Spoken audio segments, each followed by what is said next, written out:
It's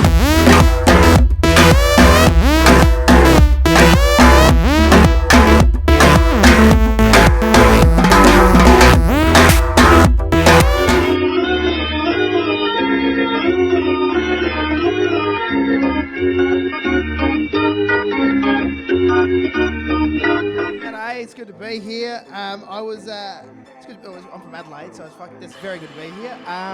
First of all, just let me ask you a question. Who here enjoyed the Olympics last year? Fucking no one, right? That is the most Australian response ever, because we came second too many times last year in the Olympics, didn't we? And every time we would come second, someone would call up. Like, everyone in the media would be like, "Oh, mate, it's a disgrace. That bloke came second. He's second best in the world at what he does. He should fucking be ashamed of himself." Yeah.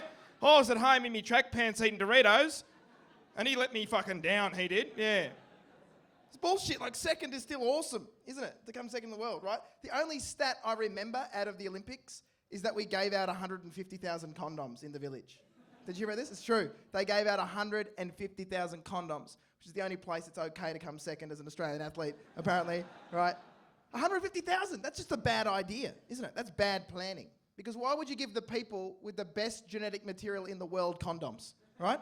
Like, Australia did so bad at the last Olympics. If I was the head of the AOC, I would have treated it as a fucking breeding program, right?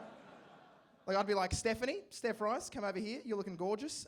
Here's my mate Usain Bolt. If you guys want to get to know each other, leave the condom out of this. And in 20 years, brown rice is going to win gold for Australia. So, yeah. You're racist, so it's good to be here. I'm going to get straight into this. I don't have much time. I took a shit in a girl's bag once. It was on Catholic retreat. I was bored. Didn't find God out there, but Sarah found something in her bag, so let's crack straight through. I did a shit in her bag, and it wasn't for no reason. All right, that'd be psycho. The reason I did it is she put waxing strips on my eyebrows, okay? So when I woke up, I went, "Oh, what's that?" Eyebrows clean off, ripped them off, right? And she did it to everyone in our dorm. So we got together the next morning and we were plotting out how to get her back, right? Which must have looked fucking weird because it was 6 dudes, all with no eyebrows, talking shit about trying to get a girl back like a weird futuristic gang. The non-eyebrows in the building and they mean business, right? And when you're doing that, it's just about being funny. You know what I mean? It's like one-upping each other. You know, he'll say something, you say something crazier, and it's just laughs, right? First guy goes, "Let's get some mud and chuck it in their bags." Everyone's like, "Oh, gold." Next guy goes, let's get their bags and roll them down a hill and all their clothes will fly out." And everyone's like, "Oh, that can't be topped." I was like, "Can't it? Let's shit in her bag. How about that? Let's shit in her suitcase." And Melbourne, in Adelaide, that shit killed, right? They were like, "Oh, shit in her bag? You're the funniest man that's ever lived." "Oh, yeah. Oh, hello. I'm talking to the funniest human being ever," right? They were like, "You are a legend." And an hour later, I shat in Sarah's bag, and all of a sudden, they stopped laughing. Yeah. Apparently, it was gold when I said I'd do it. Like, "Oh, he's going to shit in her bag. What a larrikin." And then when I came back to them and said, "Oh, shat in her bag," they were like, "Why the fuck are you our friend? You're a weirdo." That's crazy. They were afraid.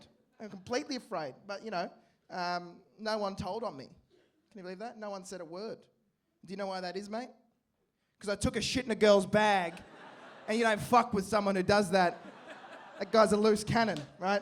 I was never picked on again, and that's my anti-bullying message. Just shit in someone's suitcase. No one's going to fuck with you, right? I went back. I had this 21st birthday to go back to, and I don't like the 21st birthdays. I think, you know, you got to talk to too many people you don't even like anymore. And like, I think it's outdated. Like in America, 21, celebrate drinking. You know, that's the big celebration of drinking. But in Australia, if you wanted to celebrate drinking, it's your fucking 13th birthday. And the only reason I'm there is the free food, right? And I went to this birthday, and I see my mate, and she's a celiac. She can't eat gluten. She's a glutard, right? And I go, hey, Lise, it's good to be here. Happy birthday. And she goes, "Oh, mate, thanks for coming. If you want any of the food, it's all over there. It's all super, super yummy gluten-free." I know, and I was like, "Oh, you selfish bitch. Seriously. Just because she's got a disease doesn't mean we all have to share in it." Do you know what I mean? Like, we all have to go down on that flavourless ship that she's on. Like, it's not like you go to a blind guy's birthday and he's like, "Hey, guys, thanks for coming. Just pop on a blindfold. Should be a belter of a night." Yeah. It was shit. Worst food I've ever had in my life. I didn't know what gluten was before I got there. Here's what it is. Vital, okay? It's the first time I've looked at a cake and thought, I'll have the bit with the candle, thanks. Just to get some flavour. And when I'm there, right, I see Sarah. The girl whose bag I shat in, right? And I go up to her and I'm like, hey, Sarah, I got to tell you something. I got to apologise, right? And she stops me and she says, actually, I've got to tell you something. Yeah, because I see on Facebook all the time, like, talking about refugees and, like, we should let them in. It's like, why should we let them in when, like, wow, they've got problems with where they're from? I got problems too. I just deal with it better. Like, I get my dad to fix it or I write a letter to the council. I don't jump in a boat and go to Indonesia. So if they've got a problem where they're from, they should just, like, write to their council instead of coming here. And I was like, I am so happy I shat in your fucking bag. Best decision ever. Guys, thanks very much.